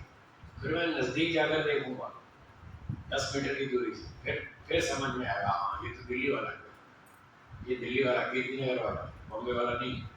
अब जब कंफर्म हो गया, इसका नाम प्रत्यक्ष। ये व्यवसायत्मकम शब्द का अर्थ। अव्यपदेश्यम, हाँ उसका अर्थ भी सुन लीजिए।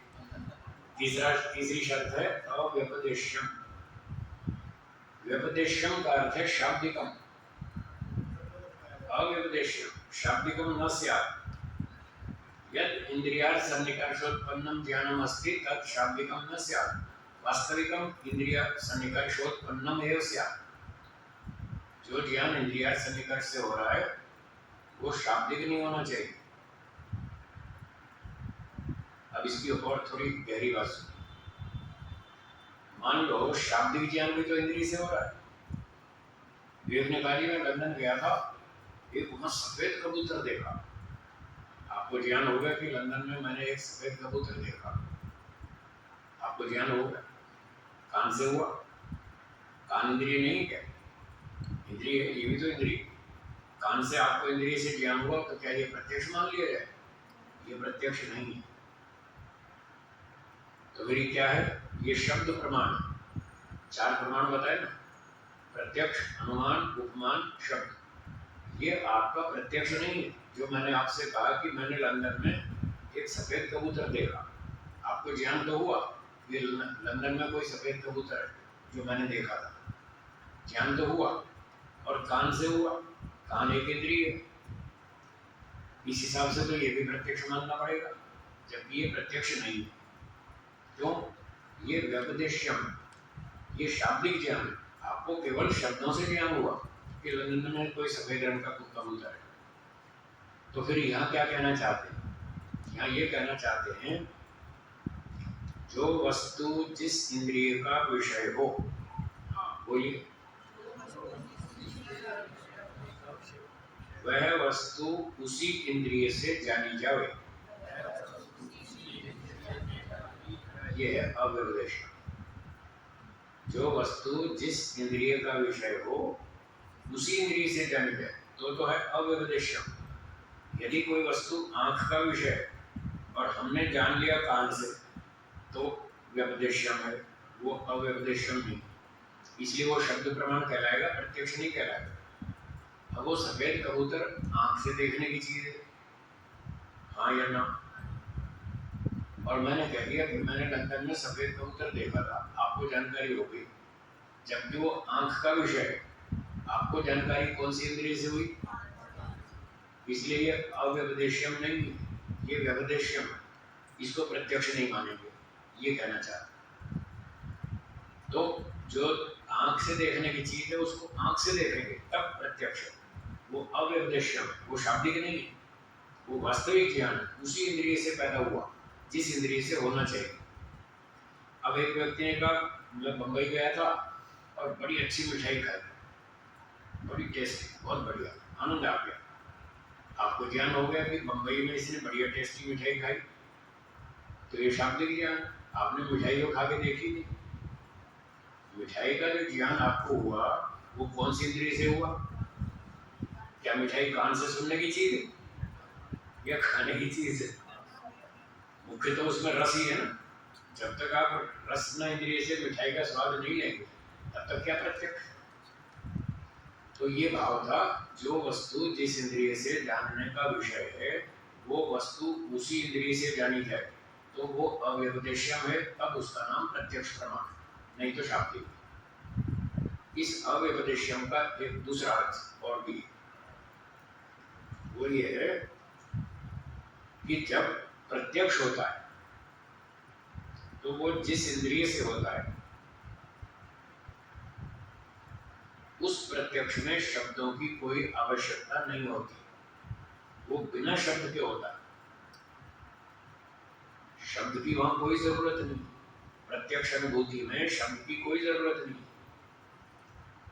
आप गन्ने का रस पी रहे हैं, फॉर एग्जाम्पल, उदाहरण के लिए आप गन्ने का रस पी रहे हैं, वो रसना इंद्रिय से कनेक्ट हो रहा है और आपको स्वाद पता चल रहा है, अच्छा है, ठंडा है, मीठा है, बढ़िया है, स्वादिष्ट है, सुखदायक है, पुष्टिकारक है, बुद्धिवर्धक है, आपको सब पता चल रहा है। शब्द तो कुछ भी नहीं बोल रहे आप, ना आप बोल रहे ना कोई दूसरा बोल रहा है, और प्रत्यक्ष पूरा हो रहा है। इसमें शब्द की कोई जरूरत नहीं। रसना का विषय है, रसना इंद्रिय से गन्ने का रस पी रहे हैं, पूरा ज्ञान हो रहा है, बढ़िया प्रत्यक्ष हो रहा है, इसमें शब्द की कोई जरूरत नहीं। जब कोई पूछेगा भाई गन्ने का रस पिया, हम कहेंगे हाँ पिया, तो पूछेगा कैसा लगा, अब शब्द की जरूरत पड़ेगी। अपने ज्ञान को, अपनी अनुभूति को दूसरे तक पहुंचाने के लिए, उसको इंफॉर्मेशन देने के लिए, जानकारी देने के लिए अब शब्दों की जरूरत पड़ेगी। तब हम कहेंगे मीठा था, ठंडा था, स्वादिष्ट था, मजा आ गया। ये अब शब्दों की जरूरत पड़ेगी। लेकिन अगर ये बताना ना हो तो शब्द की कोई जरूरत नहीं, अपना खा लो, पी लो, मस्त हो गया प्रत्यक्ष। एक छोटे बच्चे को उसकी माँ ने अंगुली पे शहद लगाई और चटा दी, बच्चे ने चाट ली, बहुत अच्छा। उसने कुछ भी नहीं बोला, ना उसकी माँ ने बोला, ना बच्चे ने बोला, किसी ने कोई शब्द नहीं बोला, पर बच्चे को प्रत्यक्ष हो गया, हाँ अच्छा है, बढ़िया है, मीठा है, स्वादिष्ट है, वो सारा प्रत्यक्ष हो गया बच्चे को। तो ये था अव्यपदेशम, इसका दूसरा अर्थ। ठीक है,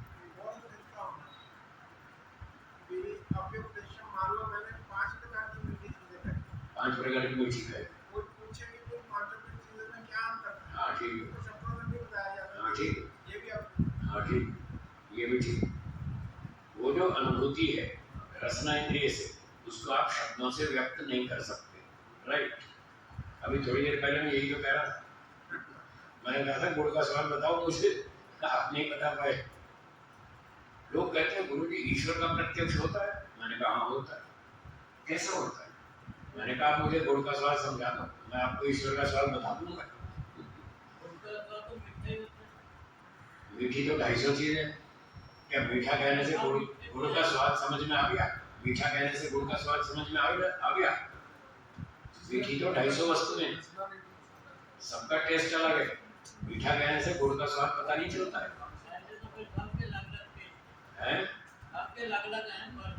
यही तो हम कह रहे हैं।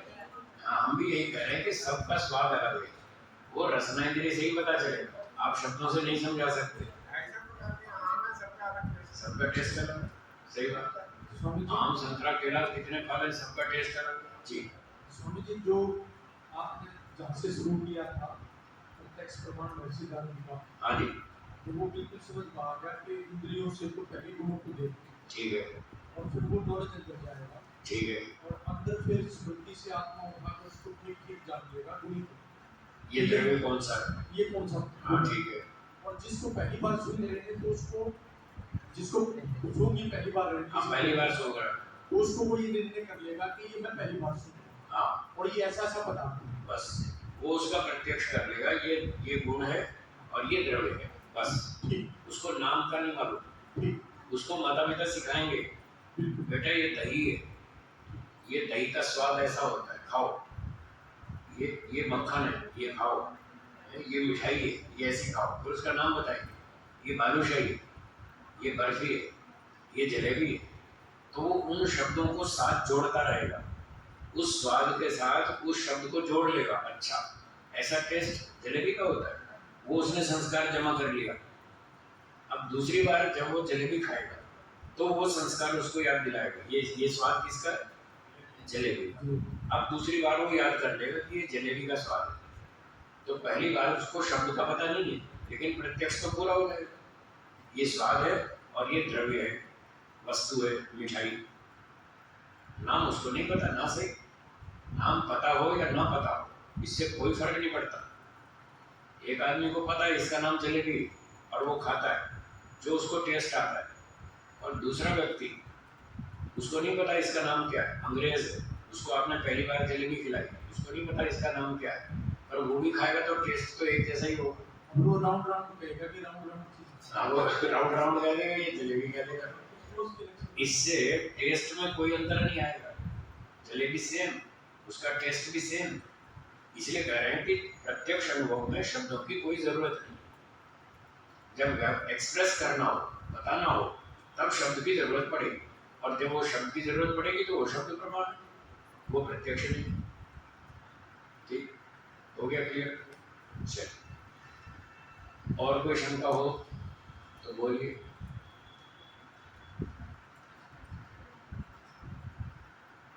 ठीक है, हाँ बोलिए, मतलब माइक दे दीजिए, माइक।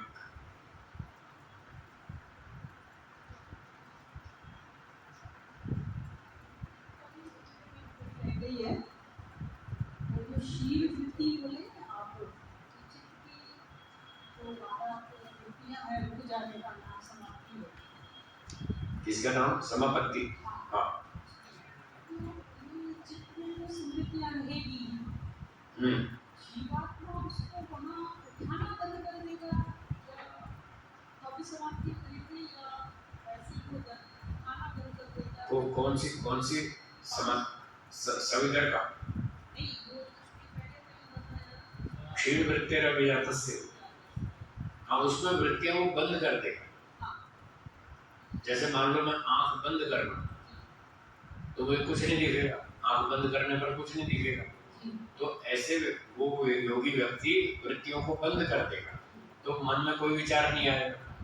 अब वो विचार बंद कर दिया, अंदर का चालू कर दिया कि मुझे पंचमहाभूत की अनुभूति करनी है। उसने बाहर की बातें छोड़ दी और अंदर की शुरू कर दी, ये है समापत्ति। ठीक, तो एक सूत्र और कर लेते हैं, 44वां। बोलिए, स्मृति परिशुद्ध हो। अभी क्या शब्द है? हाँ, स्वरूप शून्य इव अर्थ मात्र निर्भाषा निर्वितर्का। ये निर्वितर्का समापत्ति है, वो सवितर्का थी, थोड़ा सा अंतर है। सवितर्का में 3 चीजें थी, कौन सी? शब्द, अर्थ और ज्ञान, तीनों शामिल थी। जब तीनों सम्मिलित हों तो वो सवितरका।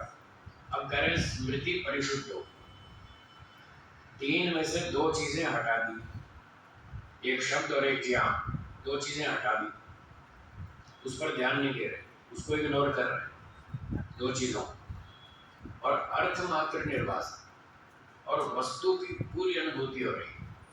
अर्थ मात्र वस्तु उसकी पूरी अनुभूति हो रही है, वो भाषित हो रही है, प्रकट हो रही है, हमें अनुभव में आ रही है। और स्वरूप शून्य की एक शब्द है स्वरूप शून्य। स्वरूप शून्य का मतलब, जैसे मोटा उदाहरण,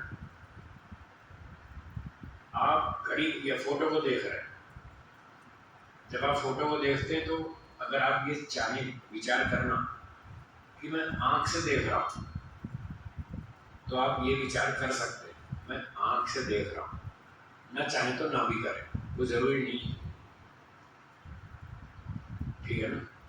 आप अगर ये चाहे देखना कि मैं किस चीज से देख रहा हूँ, आंख से देख रहा हूँ, ये भी सोच सकते हैं। और अगर इस बात पर ध्यान ना दें, देख तो रहे हैं पर इस बात पर विचार नहीं कर रहे कि मैं आंख से देख रहा हूँ, इसको आपने इग्नोर कर दिया, तो यहाँ जो अनुभूतियां सारी हो रही हैं वो चित्त के माध्यम से हो रही है, ठीक है। क्षीण वृत्तिरभिजातस्य, वो चित्त के माध्यम से हो रही सारी अनुभूति। अब यहाँ स्वरूप शून्य का अर्थ है कि जब व्यक्ति इन पंच महाभूतों की आंतरिक अनुभूति करता है शब्द ज्ञान सहित, तो उस समय अगर वो ये विचार करे कि मैं चित्त के माध्यम से देख रहा हूँ, इन चीजों का अनुभव कर रहा हूँ समापत्ति में या समाधि में, तो मैं चित्त के माध्यम से देख रहा हूँ, चित्त मेरा साधक है, वो ऐसा भी कर सकता है। और इस बात पर ध्यान ना भी दे कि मैं चित्त के माध्यम से कर रहा हूँ, अनुभूति तो कर रहा हूँ, पर वो इस बात पर ध्यान नहीं दे रहा कि मैं चित्त के माध्यम से कर रहा हूँ। तो इस बात पर ध्यान न देना स्वरूप शून्य इव, इसका अर्थ ये है स्वरूप शून्य इव, चित्त मेरा साधन है, मैं इस चित्त से अनुभूति कर रहा हूँ, इस बात को उसने ओझल कर दिया, साइड में रख दिया, बस देखे जा रहा है उस वस्तु को, अर्थ मात्र निर्भाषा, इसका नाम है निर्वितर्का समापत्ति। यानी ऑब्जेक्ट वही रहेंगे पूरे पंच महाभूत, पृथ्वी, जल, अग्नि, वायु, आकाश, ऑब्जेक्ट वही रहेंगे। पहले शब्द अर्थ ज्ञान तीन चीजें थी, अब केवल एक बची, इसका नाम पृथ्वी है, इसको भी छोड़ दिया। पृथ्वी गोल होती है, जो पूरी इंफॉर्मेशन थी वो भी साइड में रख दी, बस केवल पृथ्वी की अनुभूति करना, अर्थ मात्र निर्भाषा, ये निर्वितर्का है। जैसे अभी मैंने उदाहरण दिया था, बच्चे को चटा दिया शहद, ये अर्थ मात्र निर्भाषा है, उसको नाम का पता ही नहीं, ये क्या चीज चख रहा हूं मैं, इसका नाम शहद है, बच्चे को नहीं मालूम। और ये शहद मक्खियां बनाती है, कहाँ से आता है, कितने दिन में तैयार होता है, कुछ नहीं मालूम। तो ज्ञान भी गायब, शब्द भी गायब, केवल अर्थ मात्र निर्वासन, केवल उसका स्वाद आ रहा है उसको शहद का, जैसी ये अनुभूति है स्वाद शहद की। बस ऐसा ही जब व्यक्ति पंचमहाभूत में इतनी अच्छी तरह से डूब जाता है कि वो उसकी अनुभूति करता रहता है और शब्द और ज्ञान को छोड़ देता है, तो इस स्थिति का नाम है निर्वितर्का समापत्ति। बोलिए, ठीक हो गया? हैं? हाँ, इग्नोर कर देता, उस पर ध्यान नहीं देता, और इस बात पर भी ध्यान नहीं देता कि मैं चित्त के माध्यम से फीलिंग कर रहा हूँ, इसको भी इग्नोर करता है, छोड़ देता है, बस वस्तु में डूब जाता है पूरी तरह से। इसमें बहुत अच्छा पॉलिश होता है, बहुत अच्छा ज्ञान होता है। अगर आपको खाते खाते 3 बार सोचनी पड़े तो आपका दिमाग डाइवर्ट हो जाएगा और उतनी अच्छी पकड़ नहीं आएगी। अगर केवल खाना ही खाना हो, कुछ और सोचना नहीं, तो और अच्छा पूरा उसका लाभ ले पाएंगे। बस तो यहाँ पूरा अच्छा लाभ मिलता है, उस वस्तु का बढ़िया अनुभव होता है, इसका नाम है निर्वितर्का समापत्ति। हाँ, उसके संस्कार अच्छे बनेंगे और स्मृति बढ़िया होगी, ज्ञान भी ऊंचा होगा। ठीक बात। साक्षात की क्वालिटी बेटर हो, सवितर्का से इसकी क्वालिटी बेटर हो, बढ़िया हो। बोलिए शरीर को खुले हुए के समान किया, क्या कह रहे हैं, सुनाई नहीं दिया। रूप को खुले हुए माइक माइक माइक लीजिए, माइक से बोलिए, सुनाई नहीं दिया। Mic switch off, switch off. Hello, हाँ बोलिए। इसका शरीर को खुले हुए के समान भी होता है, स्वरूप सुनने मिलता है।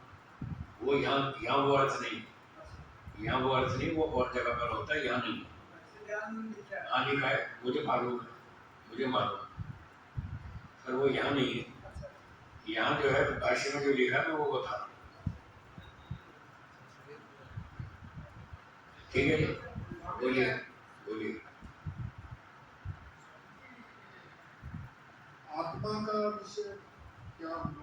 आत्मा का विषय होता है तो आत्मा अपने आप को भी अनुभव करेगा, आत्मा का विषय आत्मा होता है। यस, आत्मा का विषय आत्मा। हाँ। जब आप कहते हैं आज मैं बहुत दुखी हूँ, आज मैं बहुत दुखी हूँ, कौन दुखी है? मैं। और ये महसूस कौन कर रहा है? तो देखो, आत्मा को आत्मा देख रहा है, आत्मा का विषय आत्मा है, आत्मा अपने विषय में महसूस कर रहा है, आज मैं बहुत दुखी हूँ, और व्यक्ति कहता है आज मैं बहुत खुश हूँ। तो मैं ही खुश हूँ और मेरे बारे में मैं ही अनुभव कर रहा हूँ। ये बात न्याय दर्शन के वात्स्यायन भाष्य में लिखी है, प्रमाण, पक्का प्रमाण। आत्मा का विषय आत्मा। हाँ, आत्मा से आत्मा को व्यक्ति महसूस कर रहा है, आज मैं बहुत सुखी हूँ, आज मैं बहुत दुखी हूँ। और तेनैव तस्य ग्रहणम, ये संस्कृत के शब्द है वात्स्यायन जी के। तेनैव तस्य ग्रहणम, उसी वस्तु से उसी का ग्रहण होता है। ये आत्मा का उदाहरण, और एक मन का उदाहरण। मन का उदाहरण थोड़ा कठिन है, अभी छोड़ देता हूँ, एक और सरल उदाहरण देता हूँ। आपने शीशे में अपनी आंख को देखा, शीशे में आंख को देख सकते हैं? हाँ या ना? देख सकते हैं। किससे देखा? आंख से देखा। आंख से देखा और आंख को देखा, बोलो तेनैव तस्य ग्रहणम। शीशा बीच में जोड़ लिया, अपनी आंख से शीशे में अपनी आंख को देखा। जब आंख से आंख को देख सकते हैं तो आत्मा से आत्मा को भी अनुभव कर सकते हैं, क्या समस्या? ठीक है, धन्यवाद। इसी में प्रश्न पैदा होता है। बोलिए। जैसे आपने कहा कि सुख दुख आत्मा एहसास करता है, आत्मा एहसास करता है, यस। सुख दुख तो मन का विषय है ना। मन माध्यम है, मन अनुभूति नहीं करता, मन जड़ ही है, चेतन हो गया। मन तो साधन है, सुख दुख की अनुभूति का साधन है, वो तो इंद्रिय है। हाँ, ग्रहण करने वाला तो आत्मा है। हाँ, मन तो इंद्रिय है। जी।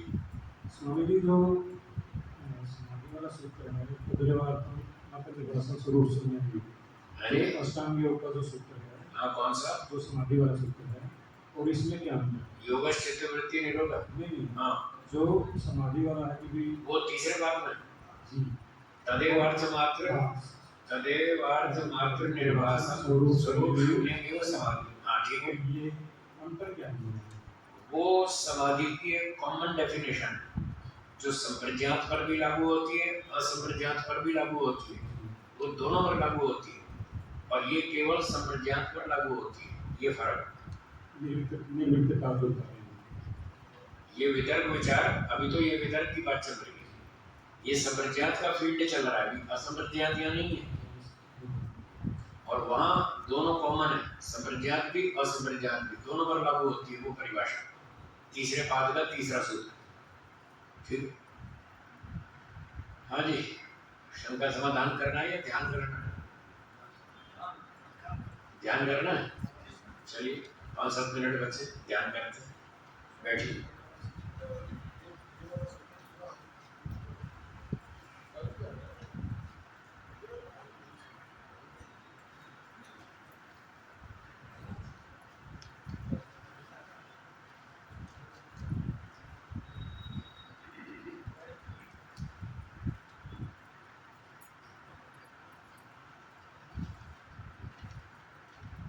आसन लगाइए। गर्दन सीधी, आंखें बंद।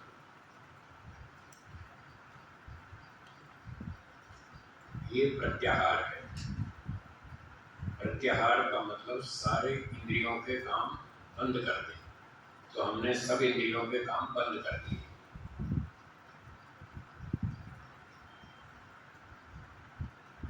अब धारणा, मन को शरीर में किसी एक स्थान पर टिकाइए, ये धारणा है। मस्तक, नासिका, कंठ, हृदय, नाभि, जहाँ अच्छा लगे, सरल लगे, वहीं अपने मन को स्थिर करें। अब उस स्थान पर अंतर्दृष्टि से देखते हुए अंधेरे का विचार करें। शून्य आकाश को देखें। अंधेरा और आकाश, ये दो चीजें देखिए अपने मन में। अंधेरे की स्थिति बनाने से स्मृतियों उत्पन्न नहीं होगी, विचार उत्पन्न नहीं होंगे। सांसारिक विचारों को रोकने के लिए हम ये अभ्यास करते हैं, स्थिति भूमिका बनाते हैं कि अंधेरे की स्थिति मन में देखें। उससे कोई स्मृति या चित्र नहीं उभरेगा।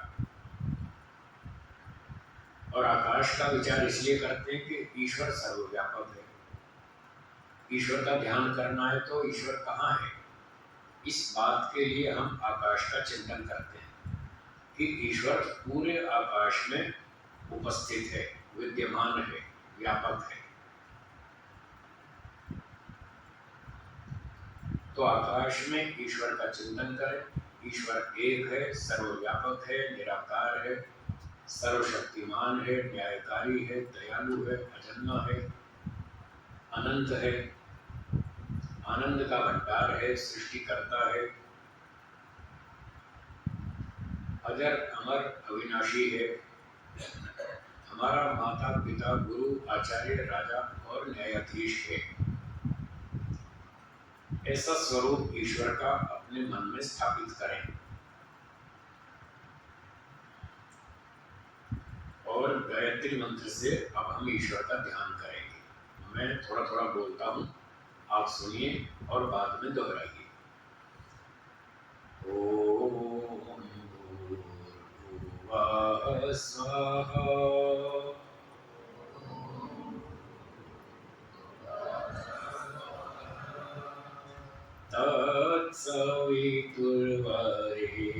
तत्सवितुर्वरेण्यम्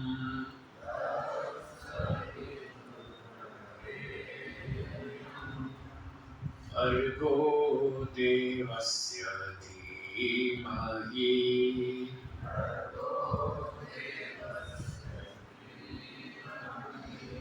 धियो यो नः प्रचोदयात्।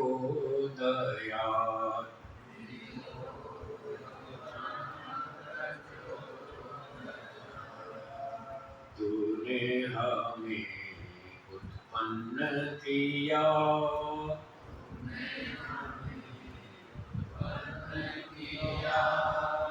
पालन कर रहा है तू,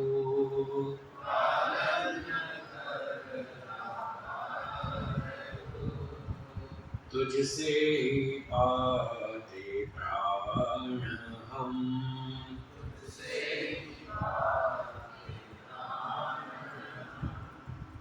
दुखियों के कष्ट हरता तू,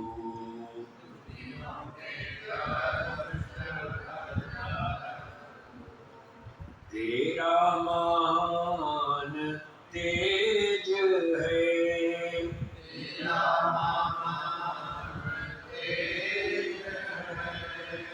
छाया हुआ सभी स्थान,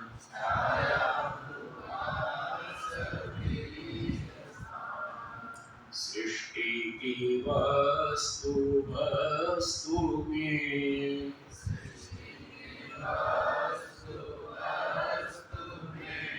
तू हो रहा है विद्यमान।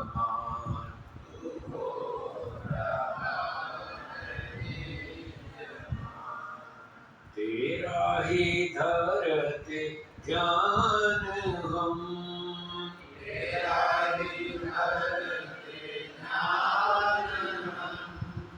मांगते तेरी दया।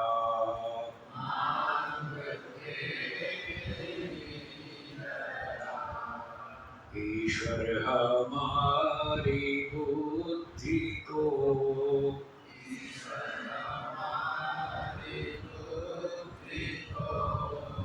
श्रेष्ठ मार्ग पर चला।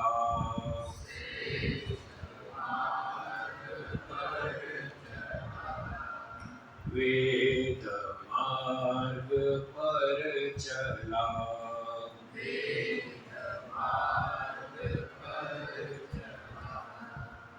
ओम भूर्भुवः स्वः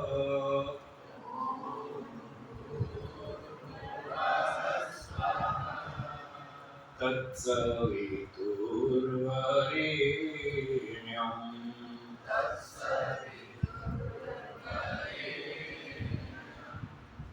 भर्गो देवस्य धीमहि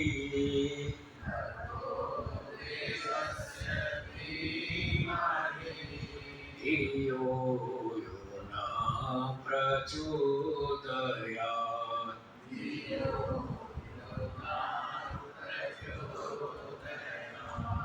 धियो यो न प्रचोदयात्।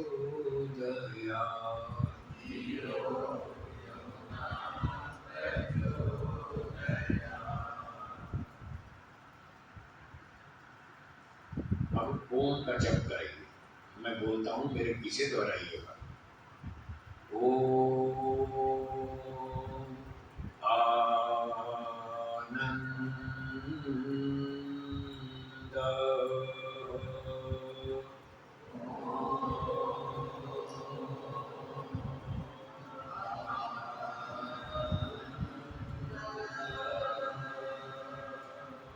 हे ईश्वर, आप आनंद स्वरूप हैं। हमें भी आनंद दीजिए। आप कभी भी दुखी नहीं होते।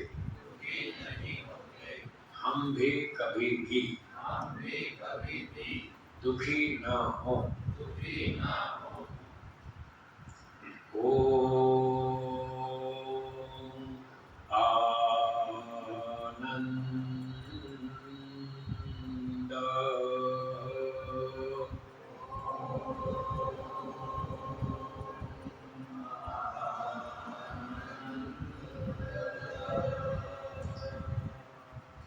हे ईश्वर, आप आनंद स्वरूप हैं। हमें भी आनंद दीजिए।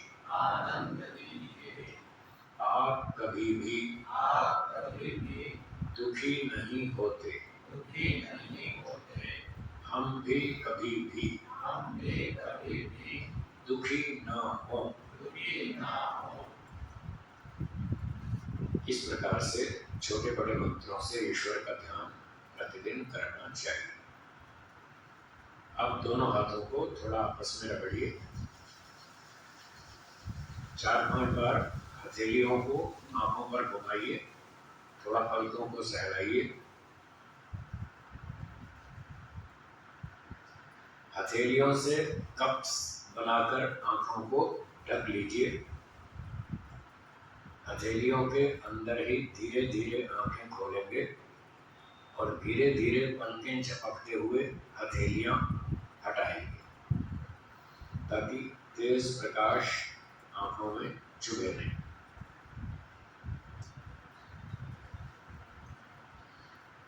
पाठ को विराम और अगली सूचना।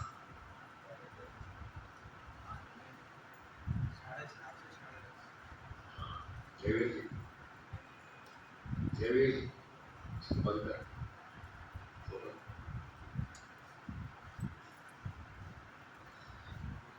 स्वामी विवेकानंद